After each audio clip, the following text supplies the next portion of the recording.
Hey, what's going on, everybody? My name is Tim, and welcome to the Boston Sports Summit.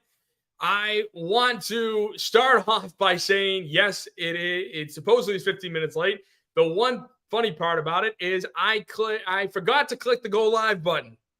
This is what happens when it's your very first episode and you're trying to figure it out. You think you have all of it ready to go, but hey, you know what? Rookie mistake, first episode. What are you going to do? But thank you so much for joining in. My name is Tim, and I am excited to be talking about my four favorite teams coming from my home city of Boston. We got the Patriots on tap. We're talking about Belichick and Mayo. We have the Celtics on tap, who are the number one team in the NBA. We got the Bruins on tap, who have the most points in the Eastern Conference. And we are also going to be talking about the Red Sox because the Red Sox are going into winter weekend having done absolutely nothing this offseason. So it's going to be a fun show. I am so excited to get started. The Boston Sports Summit, it's going to be on the Gryd weekly, Wednesdays at 7. So tune in. Thank you so much for everybody for tuning in. I'm really excited. Now, to kick off the show, I want to talk about Bill Belichick. And first and foremost, Bill Belichick is one of the most important men in Boston sports history. There is no two ways about it. He is up there with the likes of Bill Russell, Red Auerbach, Larry Bird, obviously Tom Brady's up there, Ted Williams, so on, Patrice Bergeron, Bobby Orr, so on and so forth, right? Bill Belichick, what he's meant to this organization has been nothing short of a miracle. It has been nothing short of, awesome, improbable. I mean, to have a dynasty the way New England did for the last 24 years, it's been unbelievable, to say the least. It really has been. And I really want to start off by thanking Bill. I really want to start off by thanking him because, he was instrumental in assembling these teams, building up these game plans, keeping everybody, in line, trying to make sure that they knew their job and didn't try to go overboard, which that's really it, and by having them do their job, going Tom Brady doing his job, Bill doing his job, Edelman, Welker, Troy Brown. I mean, all the guys, McGinnis, Bruschi, they did their job and they won games. Between 2011 to 2018, the Patriots went to 9 straight AFC title games, including several Super Bowl trips, resulting in 3 Super Bowl titles, 14, 16, and 18. It's been an unbelievable thing. And Belichick is a 6-time Super Bowl champ. He's amassed 333 career wins, which is 14 shy of Don Shula's. So from the bottom of my heart and all of the Boston fans, thank you. Thank you for making Patriot football not only relevant, but entertaining, but absolutely entertaining, with Robert and Tom. Now, to get into the point that I think we all know and understand is I wanted Bill gone after this year. I did. That doesn't mean everything I just said is a farce, that I don't mean it. I truly mean that. But I also wanted him gone because I think the game has passed him by. If he wants to stay as a coach, go for it. But he's done coaching this team. The reason why I think he should have been done coaching this team is because the roster that we have, it is nowhere near prepared, nowhere near ready for a playoff run, let alone a Super Bowl run, and all the back and forth that was going on between Bill and Tom, Bill and Robert. It was so bad, so toxic that it had to end for everybody's sake. It really did. And so I want to talk about this Seth Wickersham article that just came out on ESPN because it's got some juicy tidbits in there. But before I do that, I want to give a shout out to Rudy, who before the show even started talking about Boston to Austin. Rudy, it sounds like you're a Boston fan, so hopefully you are, but let's go. You're in Austin. It's probably nice and warm down there. And also, Patrick, appreciate you, brother. I am pumped to be a part of the Gryd. The fact that the Gryd is letting me do what I do, be able to talk about Boston sports and give my perspective, give my takes on what is going on with my favorite teams. I am just so excited and can't thank them enough. So appreciate you guys commenting. And don't forget, like, share, subscribe. As you can see in the bottom ticker here, I am on YouTube. I am on Twitter.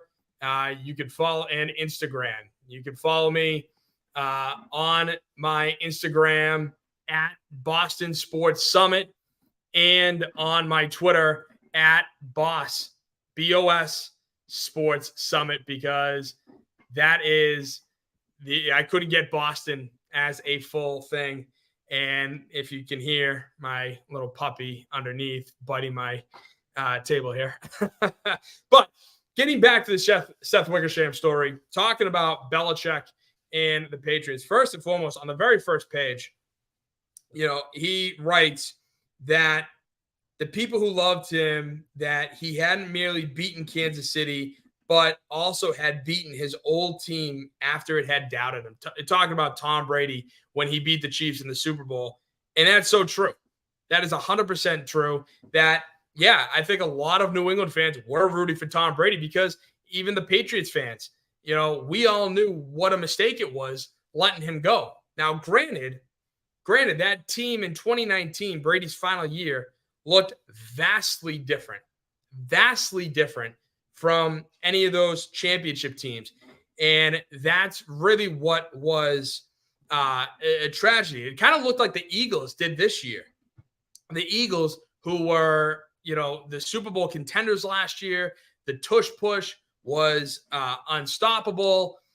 It kind of just didn't look right. And it started from day one when they played in New England and lasted all the way up until now, and that's the sad part with the Patriots. And part of it too is the receiving corps.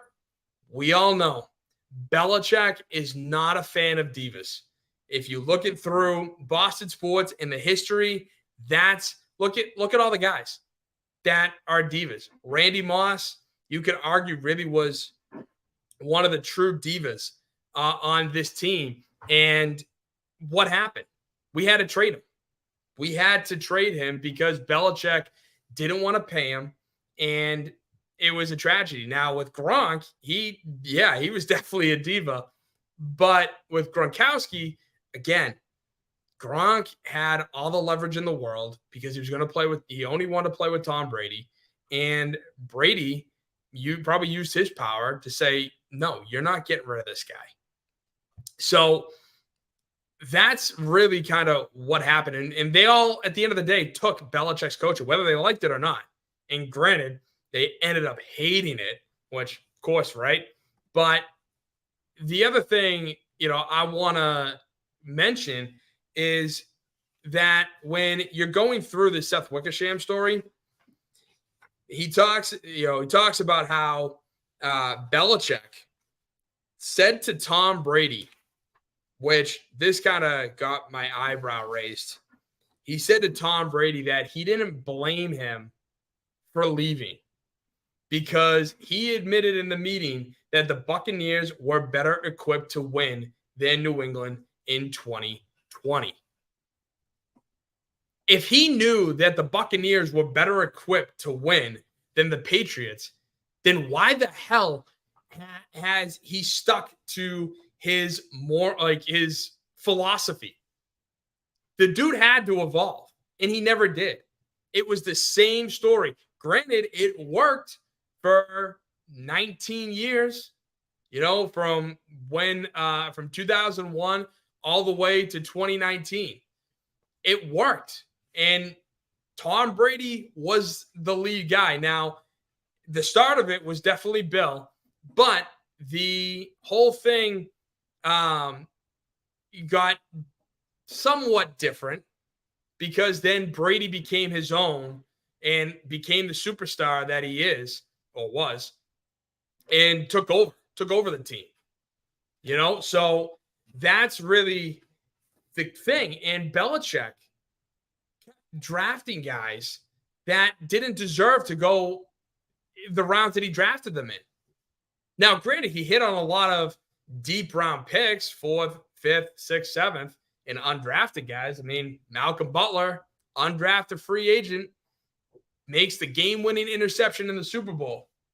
But a fun fact is that Belichick has not signed anyone that they drafted in the first 3 rounds since 2013. 2013, you have not given a second contract to anybody you drafted in the first 3 rounds? The first 3 rounds are the guys that you have to hit on. You have to hit on. So when you're giving your second contracts to all the other guys, basically what you're telling me is that our draft picks suck. That's what it is. Our draft picks suck. And that is probably the biggest tragedy of them all. And we got Jay chiming in. Bill Belichick sucks. Jay, I don't want to say he sucks because I think that's overstating it. But what I will say is I think the game has passed him by.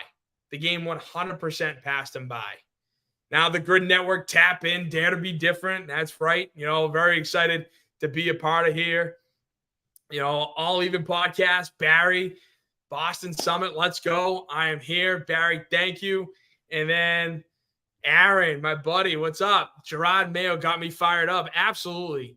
Jerod Mayo just had his introductory press conference today, and there were some interesting things, but I'll get to that in a little bit. The other thing that kind of got me going when reading the Steph Wickersham article was the fact that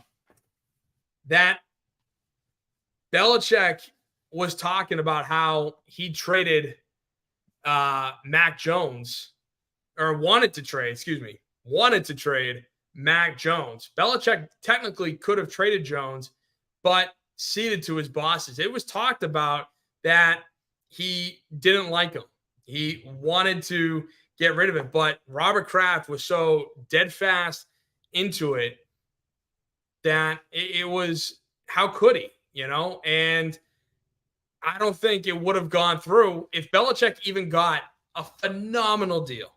Let's say, for all intents and purposes, it was Mac Jones for Justin Herbert straight up. Would the Chargers have ever done that? Hell no. Would Belichick have done that? No. But I'm just, for all intents and purposes, or better yet, Mac Jones for a first-round pick, right? Mac Jones for a first-round pick is even better. Why would Robert Kraft turn that down?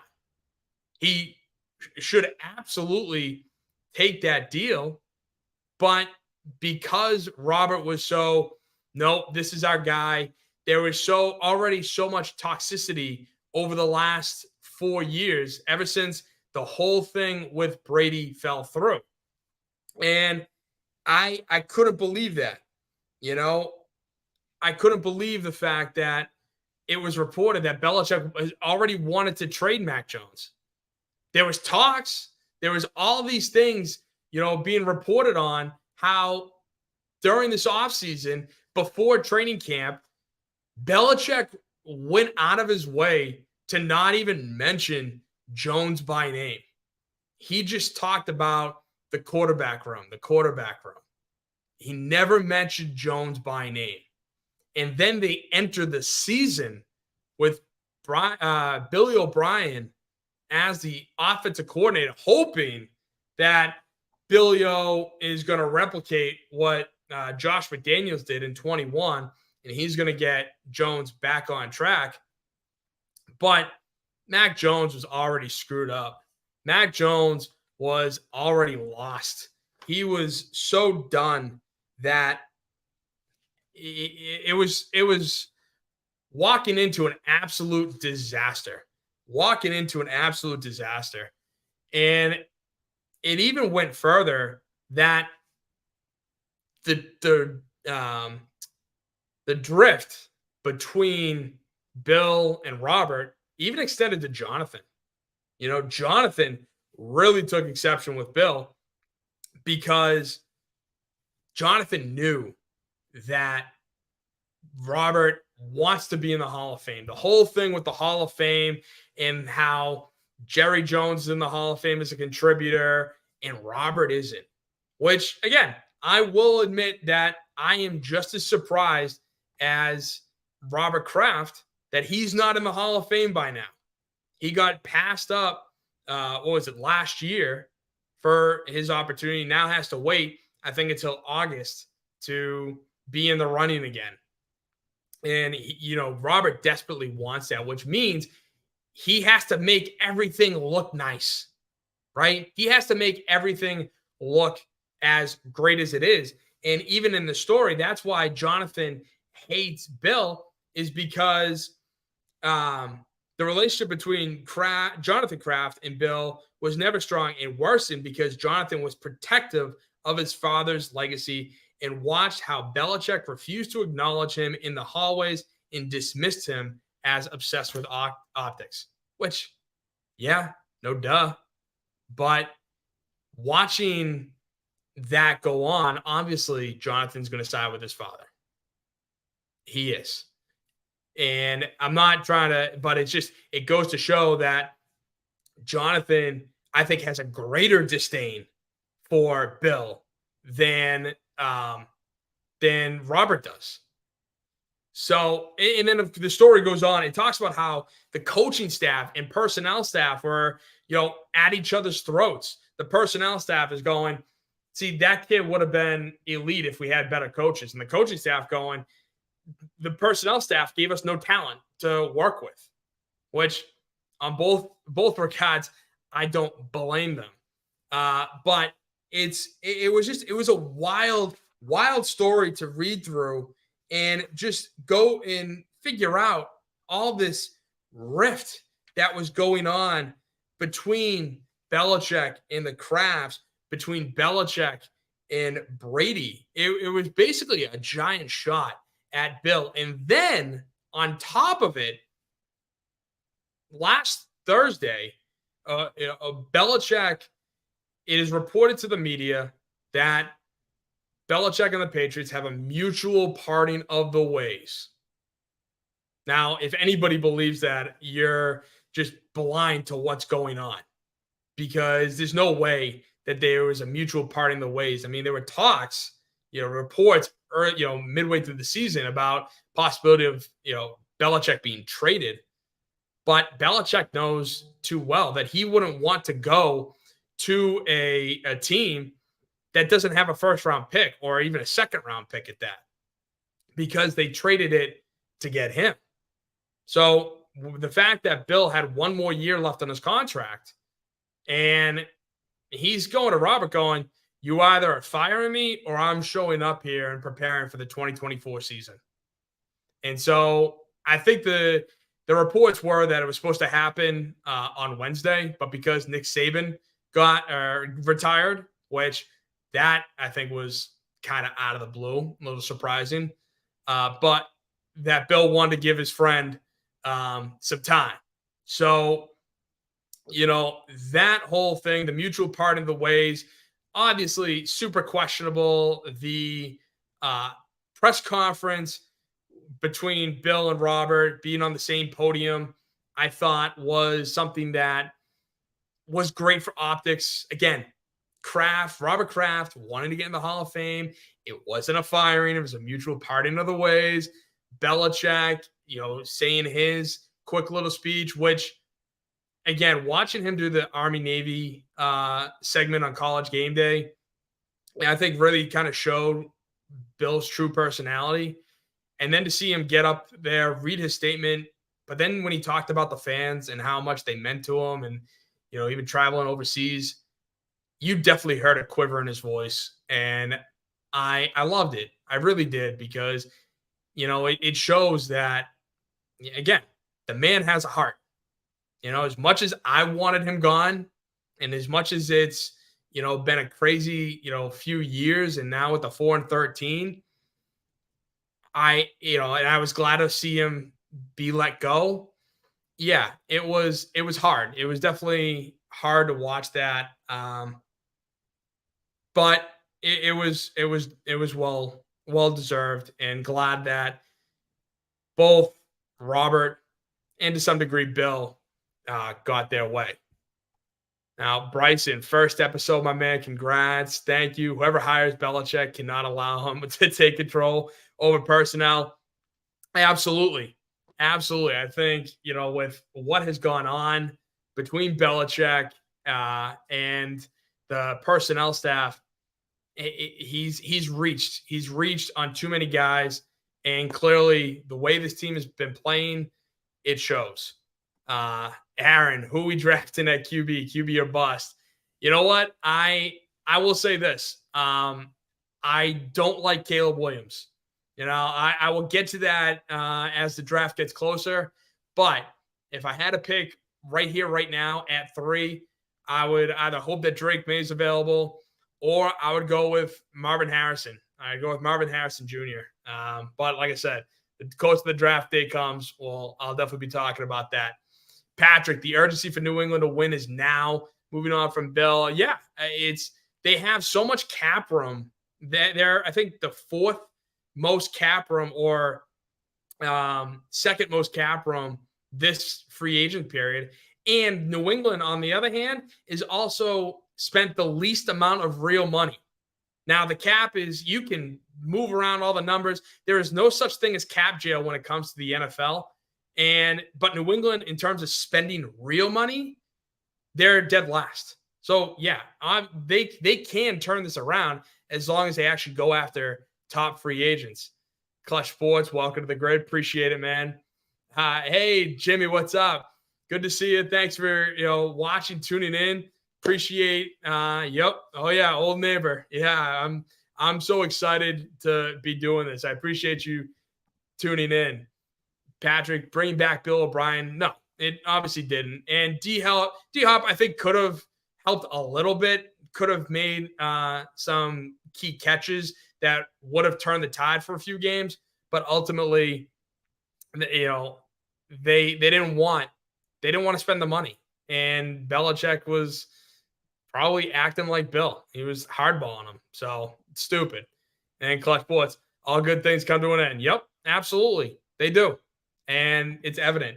So with all good things coming to an end, here is Jerod Mayo at his introductory press conferences. Kraft last week was so grateful towards Bill that when this press conference started, there were a lot of shots at Bill. Now, I don't know if you guys heard it, but one of the things that stuck out to me was when Jerod retired. He talks about going to Optum to work, which, again, Optum is a massive sponsor for the New England Patriots. But all of a sudden, he's working for Optum. And in today's introductory press conference, he talks about how he had to take a break from Bill. He specifically said, I had to take a break from Bill.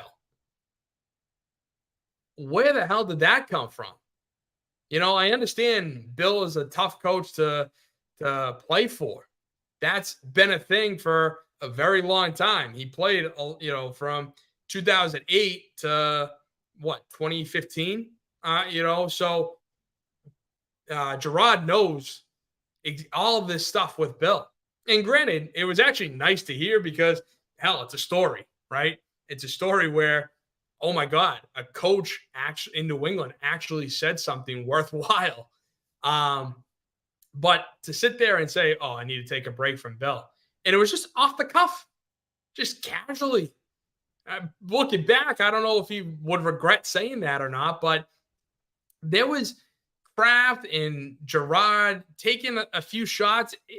It hasn't even been a week since Bill's firing, and all of a sudden, these were the shots that were being taken at today's press conference.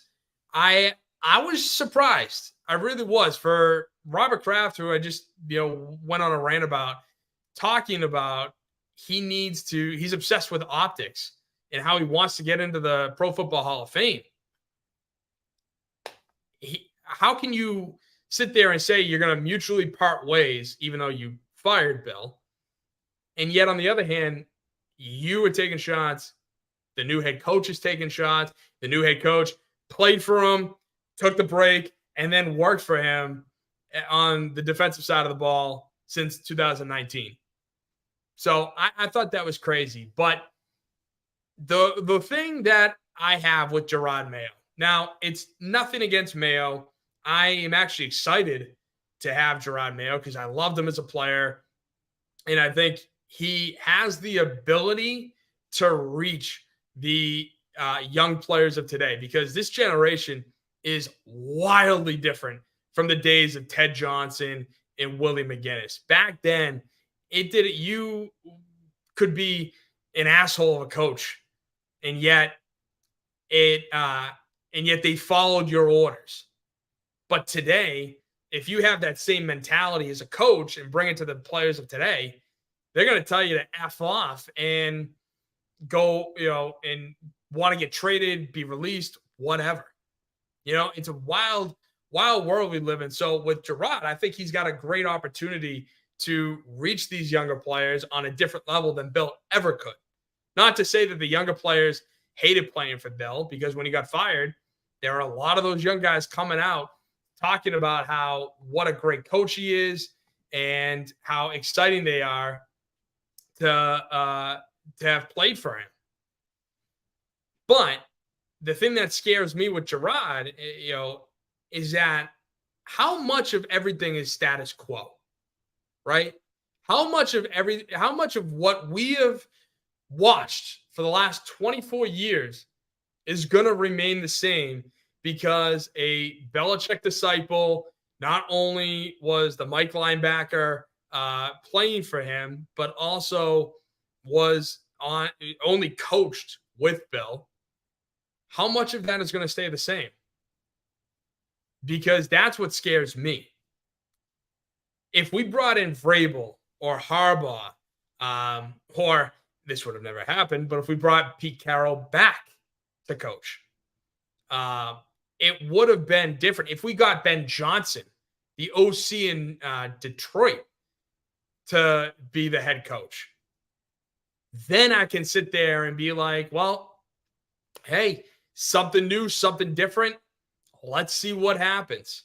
I would certainly have no idea.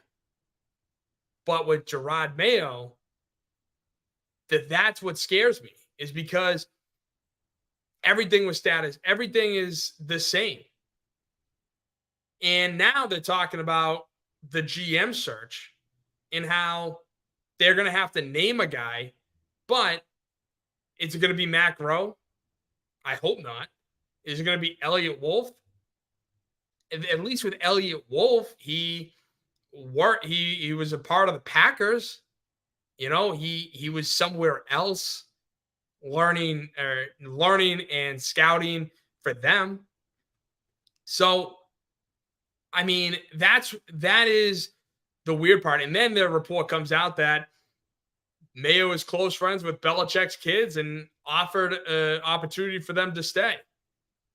Now, if I were them, I think it would be a good idea to stay, just because it's a great way to get out from under your father. I mean, the story with Kyle Shanahan, working with his dad, Mike, the only way that Mike Shanahan would ever hire Kyle Shanahan is if he ran a top 5 offense in the NFL, in which he did, and then ended up working for him. But everybody looked at it as, oh, that's Shanahan's kid. That's Shanahan's kid. It didn't matter that Kyle ran a top 5 offense elsewhere before working with his father. So I really hope that the Patriots can go outside the box, can bring in a DC from another team, or a linebackers coach, a D-line coach, whoever that would be the DC for the New England Patriots, because I just need new blood. I need fresh blood, because what I've seen the last 4 years, it's been the same thing over and over again. And I really hope that even the GM, when he gets his job, is somebody new. It's not Elliott Wolf. It's not Matt Groh. But as we heard in today's press conference, Robert Kraft loves bringing people in from within. He loves raising people's levels from within. He hates going outside, bringing guys. And I don't know. I think that's really kind of one of the biggest scams, because sometimes you need new thoughts. You need fresh continuity. And I think that's the thing. That's why I'm so afraid of it. And that's why I was talking about how Kraft and Mayo were taking shots at Bill, because they put all the onus on Bill. They put all the onus for where this team is at on Bill. And again, is it true? Yes, because Bill was the guy. All the decisions, all the choices had to go through Bill.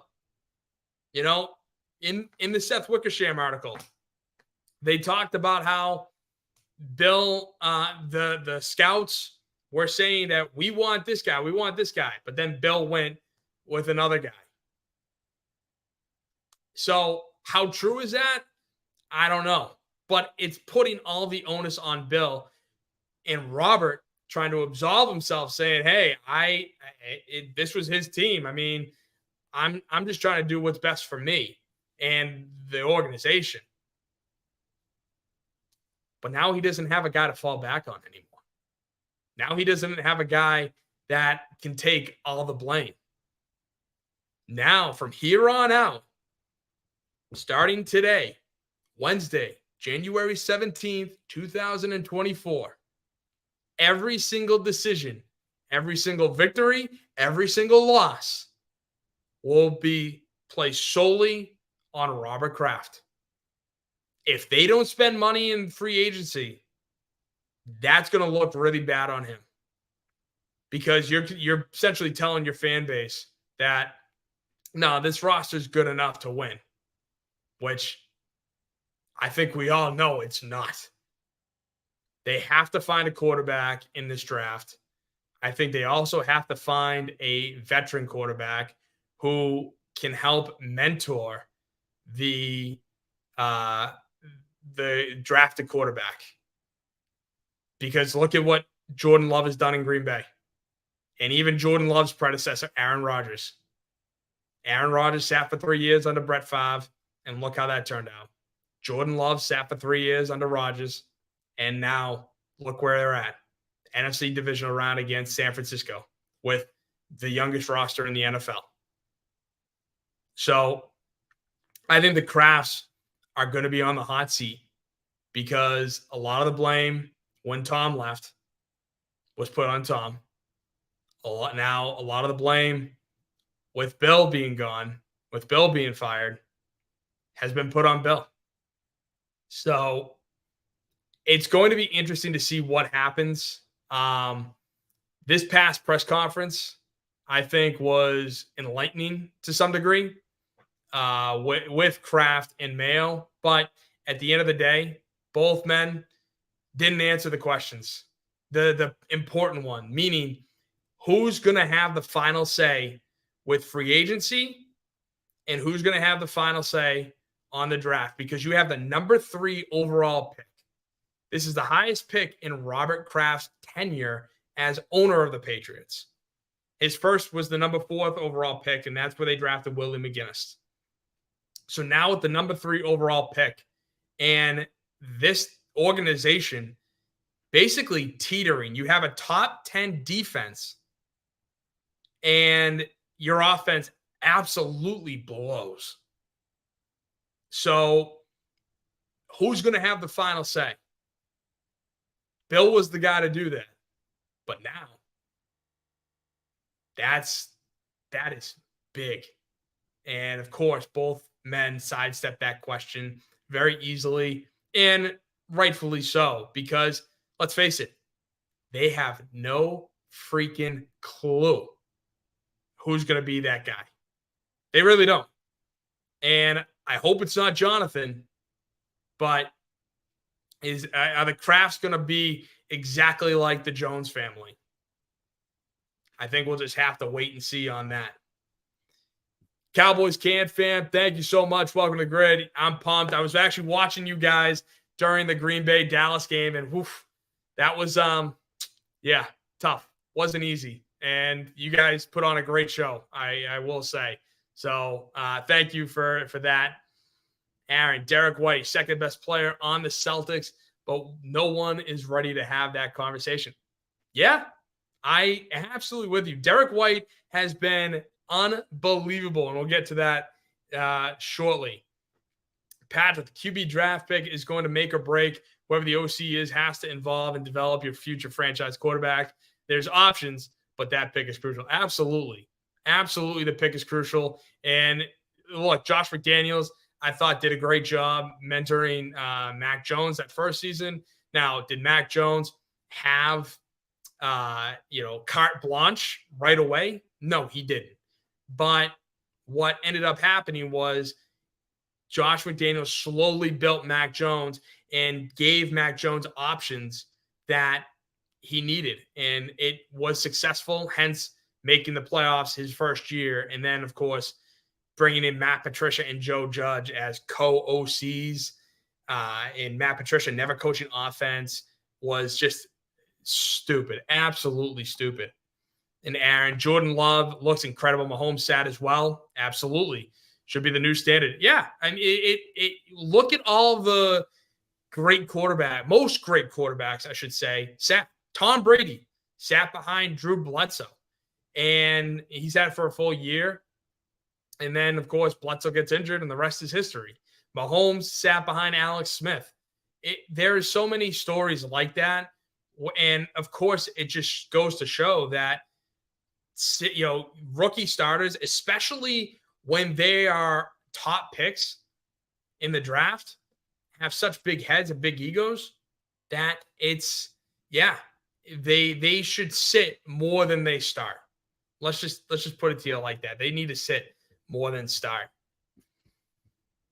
But next, I want to talk about the Celtics. As Aaron brought up, Derek White, arguably second best player on the Celtics. Derek White is, I would say, probably the most cerebral player in the Celtics, like on the Celtics right now. The way he sees the game is head and shoulders, I think, above everybody else. And because he sees the game like that, it makes him look smarter and puts him in the right positions more than everybody else. And the one thing I will say with this team is that they honestly look determined, which actually surprised me because I thought these guys would just be the same old story day after day, same team. Their third quarters aren't great, and that's going to make or break. They'll start off hot in the first half, and then when the team punches back in the third quarter, all of a sudden the Celtics crumble. That's what went on a lot last year, especially under Joe Mazzulla. On top of the fact, too, you had the whole Ime Udoka situation, trying to figure out, who the coach is. Coaches are coming, coaches leaving. I think that was a thing. But this team looks possessed. They are going for 20 straight home victories this season, which I couldn't believe this stat when I heard, because I knew the 1986 Celtics lost once at home all season, including the playoffs. Lost once. And this Celtics team, it did something the 86 team couldn't do, which is win 18 straight home regular season wins to start the season, which is wild.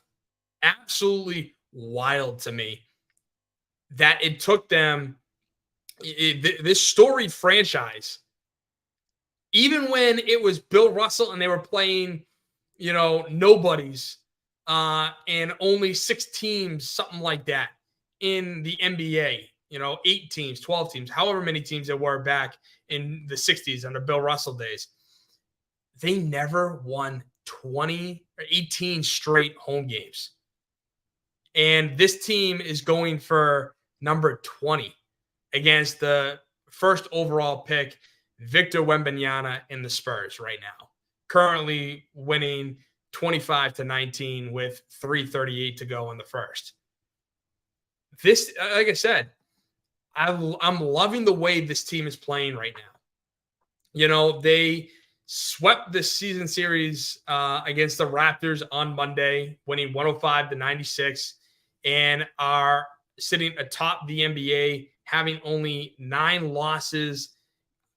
And they pulled off, I thought, a gutsy win against Minnesota at home just last week, who they are the second best team, 2.5 games behind you in the entire league, which, again, I think that's also surprising too. Minnesota Timberwolves, Anthony Edwards, Karl Anthony Towns. That's a surprisingly good team. And in both games, the 2 games you played went to overtime. You lost the first one in Minnesota in overtime, but this time you won. So at least you split that series. But yeah, the way I feel like the Celtics are playing, 19-0 at home, 12-9 on the road, they look so much better. And one of the things that I will say that I was totally against this guy for almost as long as he was a Celtic.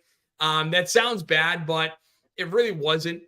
Marcus Smart, I think, was one of the most overrated Celtics players in Celtics history. I remember when he first was on this team, how many threes he took. And every single time he shot, I would scream at my TV, or if I was at the game, I would scream at him, yelling, no, just no, like, what are you doing? Because 9 times out of 10, when he first started, he missed. And then, of course, he got better as the years went on. But the Celtics fans, myself, like, I am absolutely a diehard Celtics fan, but I'm also a realist. I also can see that what he was able to do on defense, which was great, he was able to lead this team as a team, as a team captain, and play such strong defense. But his ability to perform on the offensive end, I thought, couldn't hold up. And the way he talked about himself, the way he carried himself, especially with Brown and Tatum here, and as they got older, with them going on, I was like, I don't like this guy. I am done. I am done with the Marcus Smart experience, because Marcus Smart was writing checks. His ego was writing checks. His talent couldn't cash. It didn't matter that he had all these. It didn't matter that he had all these threes, that he's up there in 3-pointers all time in Celtics history. Who cares about that? At the end of the day, Marcus Smart, I honestly thought, was one of the biggest reasons why this team kept underperforming year after year after year. And sure enough, I think I was right. I think I was right, because now it looks like Tatum and Brown are taking more of a leadership role, especially Tatum, which he absolutely should, because he is the guy. Sorry, Jalen, but Jason is the guy. And I love the addition of Jrue Holiday. Aaron, I appreciate that. Holiday is so much better than Smart too. Absolutely. 100%. When Holiday got traded to Portland, I thought no way that he was going to be coming here. But then, of course, we send Robert, Time Lord. We send Time Lord out to Portland and get Jrue Holiday in return. And unfortunately, I loved Time Lord. I thought he was great, but his body just couldn't handle it. And so that's why I was pumped. I was excited to see Jrue Holiday be a part of this team. Kristaps Porzingis, I liked Porzingis, but again, similar to Time Lord, I thought his injury history was suspect. He had his best year last year. He played his most games. He had his most points per game. And so I was like, great. I think he can be a good player, but will he last? Will he make it to April and June? That's really what matters most. I love the regular season accolades. They're great and all, but are you bringing home a banner? Are you reaching the top of the summit? That's what really matters. And right now, with this team being 31-9, 19-0 at home, trying to go for 20 straight games, it's been an unbelievable run. And like I mentioned earlier, I think Derek White is not the second best player on this team, but I also feel like Derek White has become my favorite player on this team, just because of how he sees the game. I mean, Game 6 against Miami, people forget he inbounded the ball and then made his way underneath the bucket right as right as Smart missed that final shot. And White was able to just tap it off the glass and in order to force the Game 7. So I thought that was great. And again, heads up play right there. That's all heads up play, because he could have just inbounded the pass and then just, casually walked in knowing Smart was going to be the guy to shoot it last. But no, he followed the ball and was able to single-handedly force Game 7. So I'm excited to see how far this Celtics team can take it. But don't get me wrong, this team is not perfect by any stretch of the imagination. They've been playing great. They've had some interesting losses, like that loss to Milwaukee, and Joe Mazzulla sat all the starters the second half because they were coming off a back-to-back against that tough game against Minnesota at the TD Garden. And then they have to fly over to Milwaukee, change time zones in order to play the Bucks that night. Why would you do that? Now, if you wanted to flip it, I mean, Minnesota's a good team now, but if you wanted to do like the Wizards that night, or a crap team like the Grizzlies, if you want to do them that night, then fine. That makes sense to me. But don't make it a marquee matchup for the Celtics to be second, to have second on a back-to-back where they're going to change time zones. And the Milwaukee Bucks. So Milwaukee Bucks played them on Thursday. They hadn't played since Monday. So while Boston played Wednesday and Thursday and traveled on Wednesday night into Thursday, Milwaukee was home on Monday, played a game, and then had Tuesday and Wednesday off to play Boston. So I don't take that blowout as a oh man, Milwaukee has our number. I really don't. I think that they were tired. It was shown and evident. So yeah. So I'm just thinking that that's I don't want to say a good loss, but it doesn't affect me. It doesn't affect me any stretch of the imagination. And the whole Jaylen Brown getting sideswiped against Indiana, losing that game the way they did. I think the refs just being the refs. I hate to call out the refs for bad penalties or missing blatant calls, but I think they missed that one. And even going to replay, there was no clear-cut evidence that he hit the ball first and then hit Brown's head. And secondly, how is it that you can hit the ball first and then hit a player's head, and that's fine, but you can't lean into a blocked shot for fear of them falling on you, like landing on your foot? It's kind of ass backwards at how soft I think the NBA has become. And I understand it's the modern game. Nobody wants to get hurt. Nobody wants to do do this, do that, because the worst case scenario was Kevin McHale clotheslining Kurt Rambis in the 84 finals. And that was just a regular foul. Now, shouldn't have been? Obviously not. But that, there has to be a fine line. That's one of the reasons why, I've had this trouble over, the last 10 plus years with really enjoying the sport of basketball. And don't get me wrong, I love basketball. I played it growing up. It was one of my favorites to play. That, football, and baseball were my favorite sports, playing them. But watching how the league is turned, plus with the whole Tim Donaghy scandal that happened, I mean, how is this okay? How can we go from, the Jordan rules where Detroit would forcibly keep Jordan on the ground to now, you try to block a guy's shot.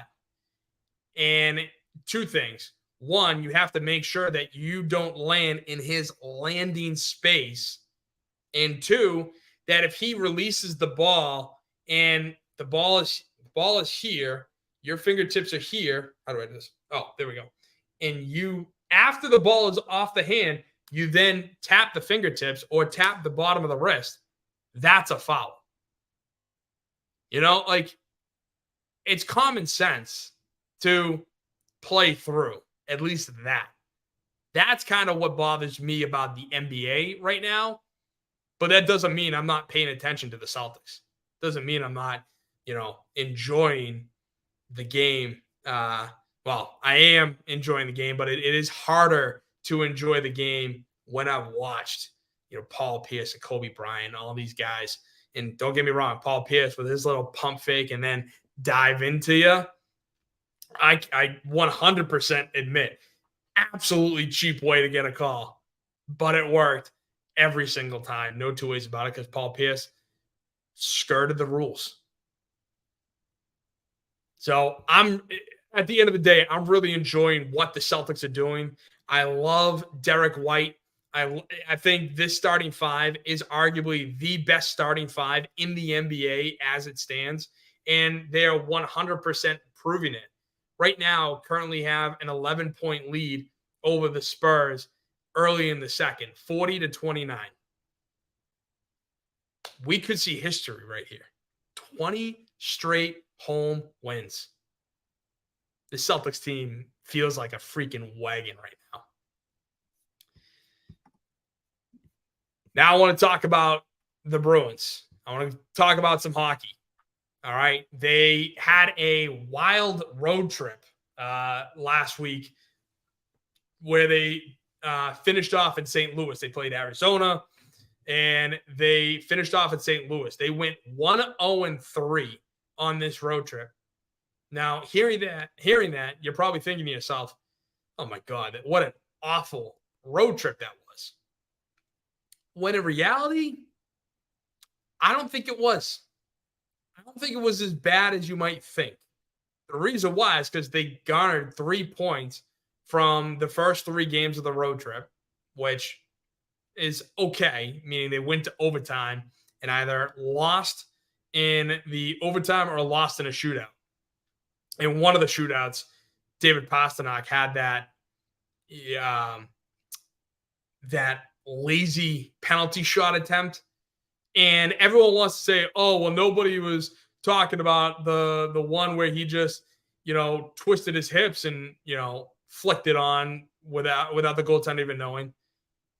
But at least he moved.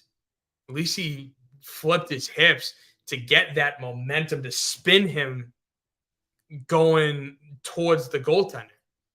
That's what caught the goalie off guard, was the fact that he turned his body and then used his momentum to fire that puck rather than his arms and the stick. Secondly, I thought it was a better road trip than you might think because they got 5 out of a possible 8 points. Because winning in St. Louis with that questionable, not the goal was blatant as day. It's Pastrnak not being flagged or called for tripping in order for McAvoy to get the puck in the neutral zone to shoot it right over Binghamton's glove side or blocker side. It was, and just Binghamton's reaction, just the head up like, oh my God, like I can't believe I lost. Loved it. Loved every second of that because I can't stand Jordan Binnington. I think he's a bum. Not a bum, but a tool bag. There you go. Absolute tool bag. Dating back to the 2019 Cup Finals still makes me mad that we lost that. So having the 5 of the possible 8 points is big because that means the Bruins are still sitting atop the Atlantic Division, which means they're still sitting atop the Eastern Conference and currently sit atop the Eastern Conference with 61 points, 3 points ahead of the Metro leading Rangers, who have 58. So the fact that they were able to get points, get a majority of points from that road trip than not is, again, clutch, is huge. Though one scary bit was when they played Arizona, Allmark left the game with a lower body injury, and I think we were all fearing the worst because that would mean no more bear hug between Swayman and Allmark, right? So it was a scary, scary thought. Not to say that I had zero faith in Swayman. Absolutely not. If anything, I want Swayman as the number 1 and Allmark as the number 2. That's what I want. And it's not because of how Swayman's played the last couple of games since Allmark's injury. No. I wanted that dating back to the offseason. I was kind of pissed that the Bruins took him to arbitration. But hey, let's face it. This team and their history with arbitration, I mean, they put one of the greatest defensemen in NHL history, Raymond Bourque, through arbitration. So lately, there seems to be a thing with Boston owners and how absolutely cheap they are. Absolutely cheap. The Patriots are last in spending real hard money, not cap money, hard money. The Red Sox, which I'm going to get to later, are a joke when it comes to spending money. And the Bruins took, I think, arguably their best goaltender to arbitration, all because he was Allmark's backup and was commanding starter money, but they wouldn't give it to him. And speaking of Swayman commanding starter money, he will be joining David Pastrnak in the All-Star game. which I love. I love the fact that Swayman made it, because he deserved it. He's an unbelievable goaltender. And like I said, I think deserves the starting goaltender spot over Allmark. But I don't think they're going to do that. I don't think Montgomery would do that. They're very comfortable right now switching back and forth, making it look like there is no number one. And I think that has its good and bad things, because there were talks about how come this playoff run, they're going to do the exact same thing. And if they go back and forth, how is that going to work? How is that going to work?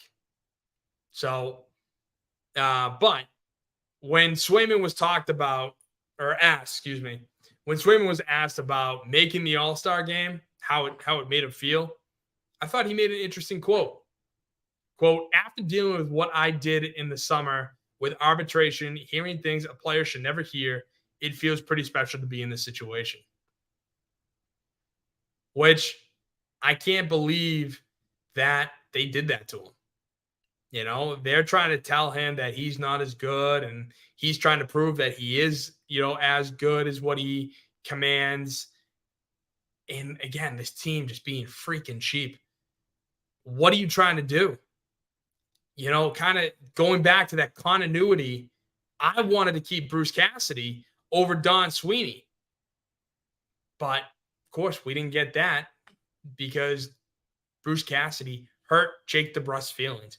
If they kept Bruce Cassidy, David Krejci would have never come back. Sorry, David.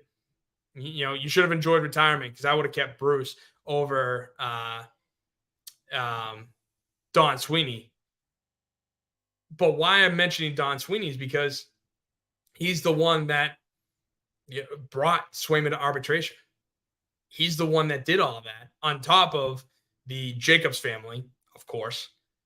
So the fact that the Jacobs family and Don Sweeney did that to in my opinion, their best goaltender, I think is absolutely atrocious. And I'd be saddened if he leaves, because he feels spurned by this organization. And I wouldn't blame him, to be honest with you. I wouldn't blame him. I want him to stay. I would love it if he stayed, love it if he became the top goaltender.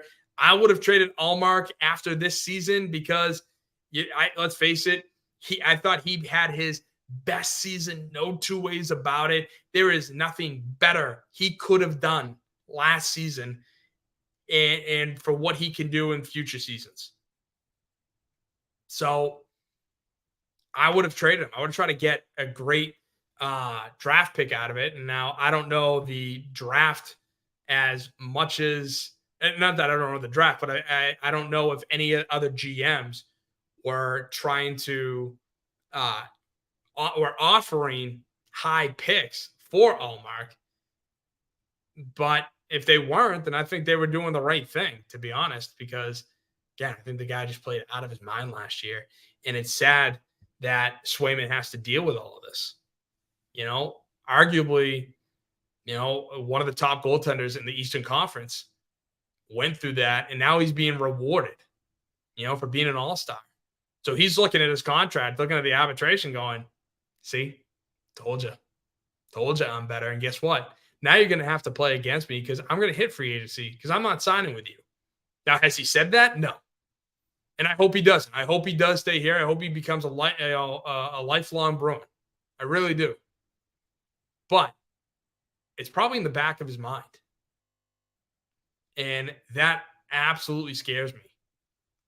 Now, it's understandable. You can blame COVID and the salary cap never going up, because the NHL had a funky deal with the Players Association, and the salary cap didn't raise and is expected to raise for the first time in a couple years at this upcoming free agency period. So it's going to give teams a lot more salary cap room, because while players' salaries have gone up, the salary cap has remained the same, and that's going to make it hard for teams to keep a lot of the good players. Look at Tampa Bay. from their first Stanley Cup team, in 2020 to now, it's night and day. I mean, yeah, they still have a lot of their key pieces, but they've lost a lot of good pieces. Ryan McDonough, Alex Killorn, they've lost a lot of good pieces, especially on the blue line. And now, with Swayman being announced for an All-Star, he was the starter for the game against the Devils on Monday and absolutely dominated. I thought the Bruins came out strong against New Jersey. New Jersey's not a bad team either. The problem with them is they're dealing with a lot of injuries right now and a lot of key injuries, which is why they currently are sitting second to last in the Metro Division with 47 points. But they're only 11 points behind the Metro leading Rangers. So they could very easily make it into the playoffs. They're going to have to start winning games. They're going to have to start getting healthy. But there's no doubt in my mind that they can do that. And so with the way the Bruins played against that team, they came out hot with a hell of an opportunity 14 seconds in. And both goaltenders, Doss especially, I thought, even though we did give up two, key goals, obviously for the Bruins because they won 3-0 in a shutout, Doss played a heck of a game. And it felt like after the first period, the Bruins weren't going to figure him out. It felt like it was going to be a scoreless game, and the first one to score wins. Well, it didn't go down like that, but the Bruins, quickly in the second were able to get that goal just 30 seconds in from the hometown kid, Charlie Coyle, and the rest was history.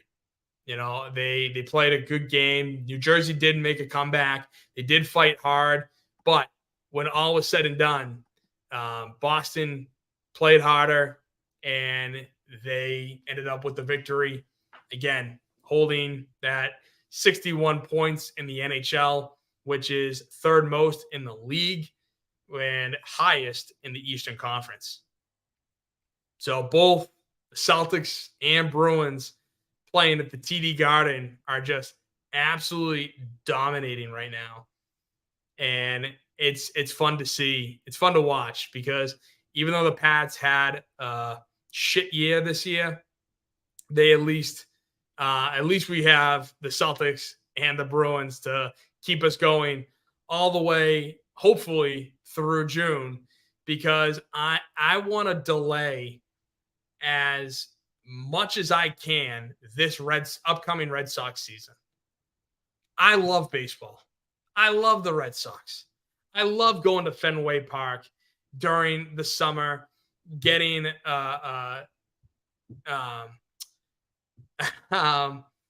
sausage, peppers, and onions, with a nice cold beer. It's a great feeling. It's a great park to be at.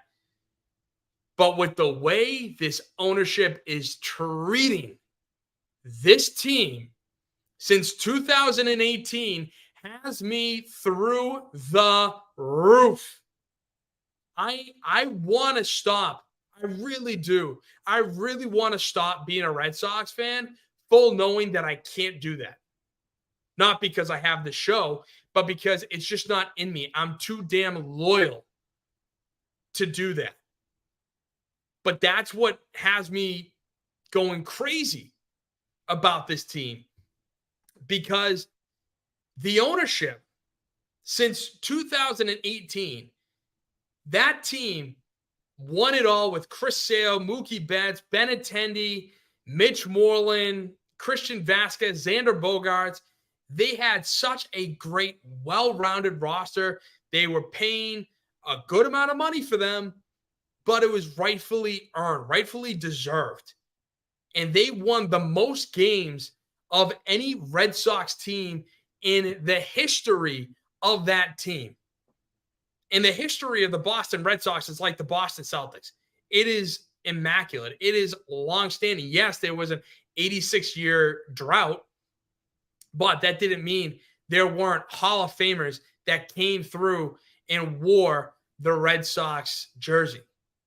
Ted Williams, Jim Rice, Carl Yastrzemski, Yeah, you're going to laugh at me when I say this, but Bill Buckner was a good player, was a very good player. He just got caught up in he was in the wrong place at the wrong time. But if you look at his stats, he was a very, very good ball player. But the 2018 team was arguably the best team in Red Sox history. And they had one of the youngest, brightest stars in Major League Baseball, in Mookie Betts. And yet, you traded him for pennies on the dollar. And don't even give me the fact that Verdugo was a solid player, because he was a bum. He sucked. It wasn't entertaining to watch him. And plus, this past year, too, how he was just all over the board, showing up late, getting suspended. It's no problem. It's no surprise that that's what happened. It's no surprise that he got suspended and all of that went to hell. But this ownership dismantled that team systematically and then ended up giving Cora shit teams, and that 2021 team that made it to the ALCS,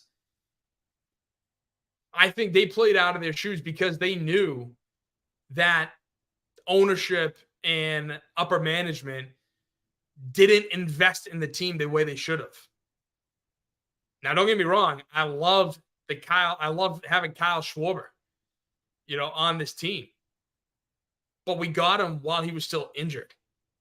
And it was almost like a throw-in. So with that, obviously it's not gonna go good. Obviously he was worth pennies on the dollar and then performed well. And then, Red Sox ownership was like, nah, we're not gonna pay you.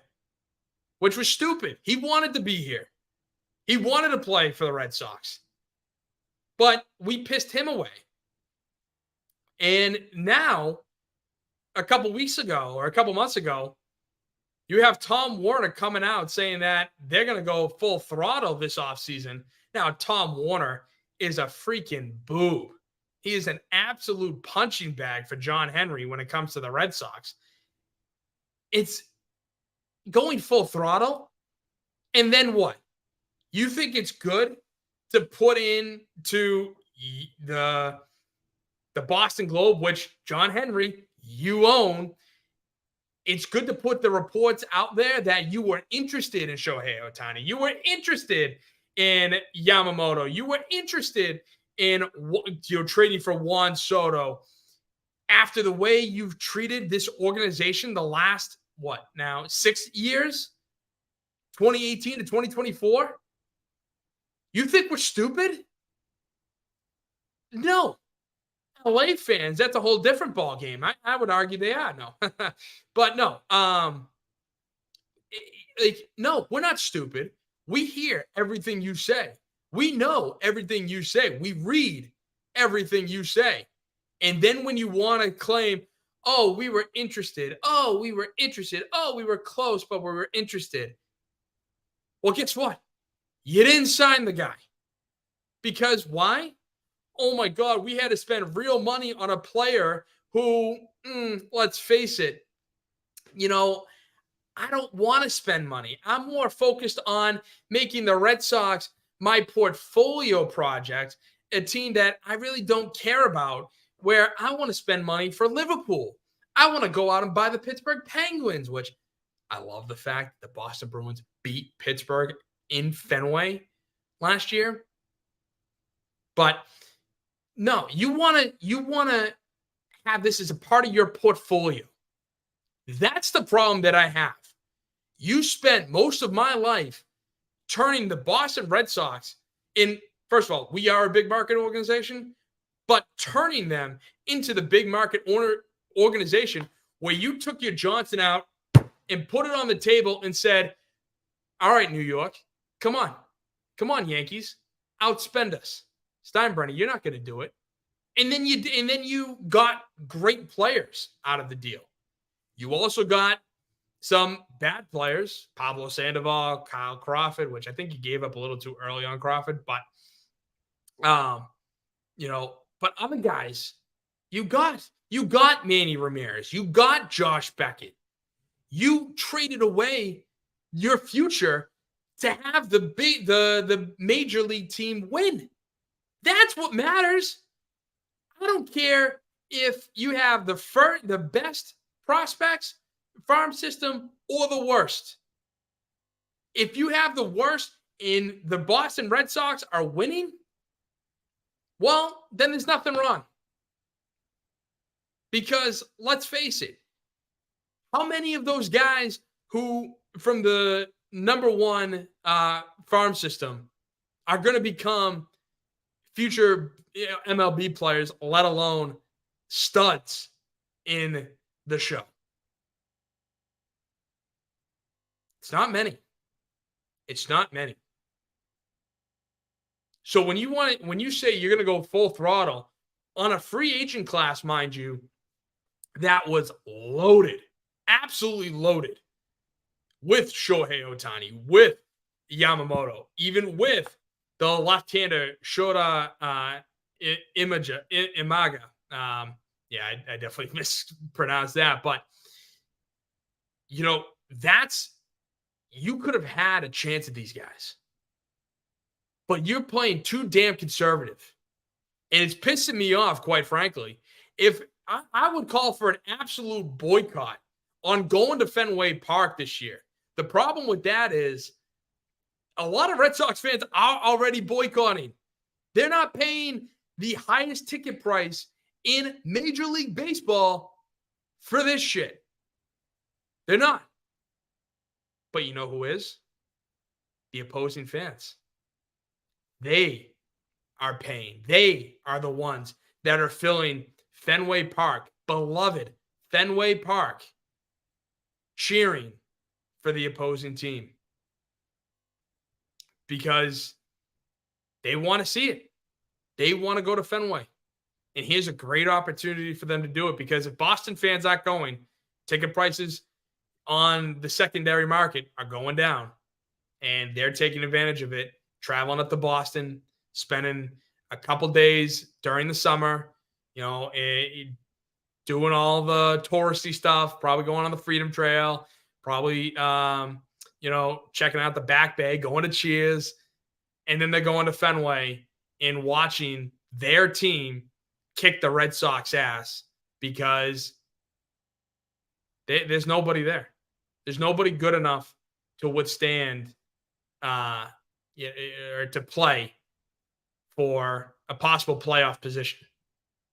Finishing last 3 of the last 4 years is wildly unacceptable. Wildly unacceptable. Especially the fact that you spent money. You spent a lot of money. Hell, your name is the Fenway Sports Group. Not the Liverpool Sports Group. Not the Roush Racing Sports Group. Not the Pittsburgh Penguins Sports Group. No, you're the Fenway Sports Group. And you're treating this organization like it's a joke. Like it's an absolute joke. And finishing three of the last 4 years dead last, can't have it. Can't have it. That's why I'm hoping the Bruins and the Celtics actually go all the way this year, because I want to delay watching this Red Sox team as it currently stands for as long as I possibly can. And I'll tell you, once training camp starts up in August, I am picking back up on the Pats. I am, because I can only imagine how this team is going to go. And I do hope they prove me wrong.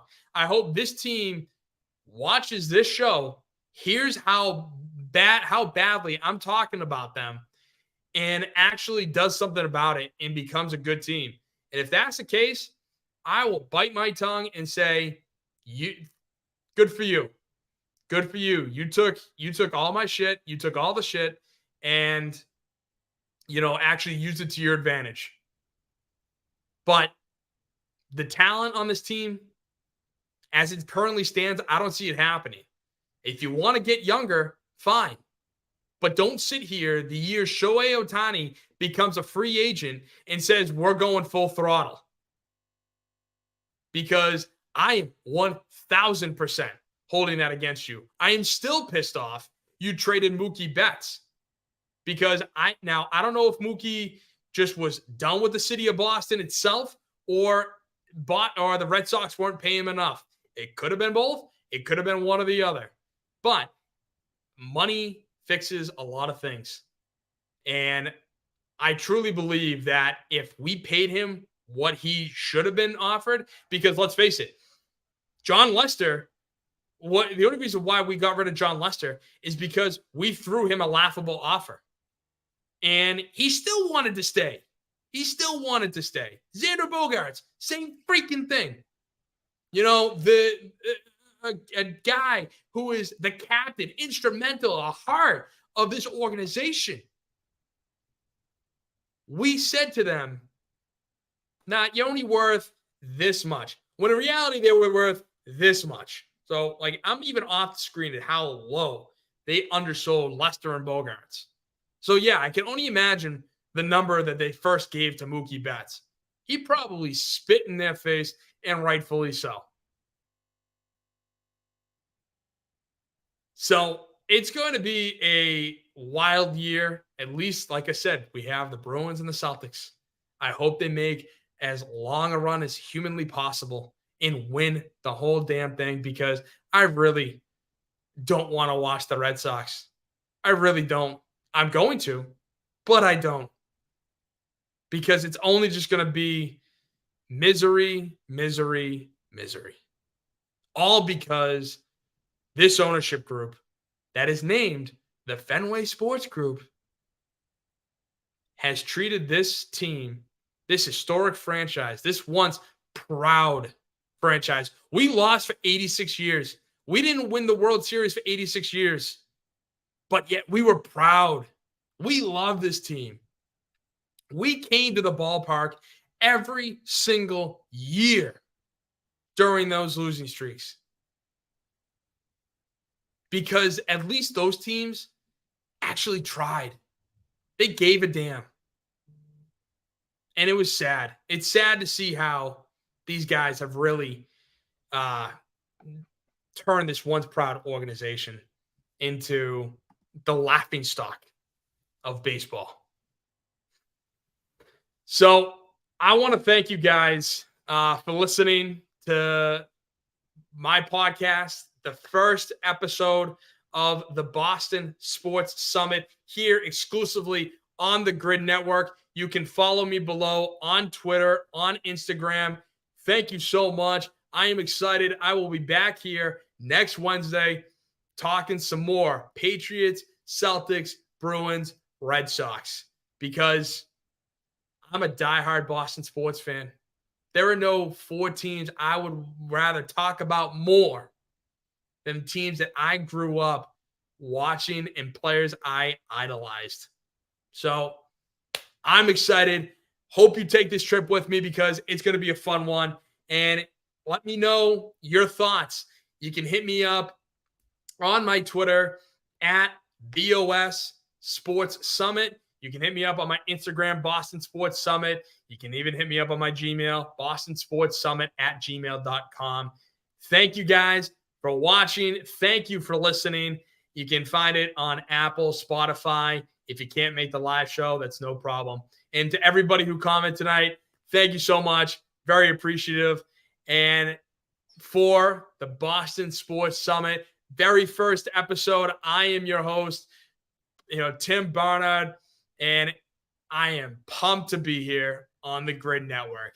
Thank you guys, and have a great night.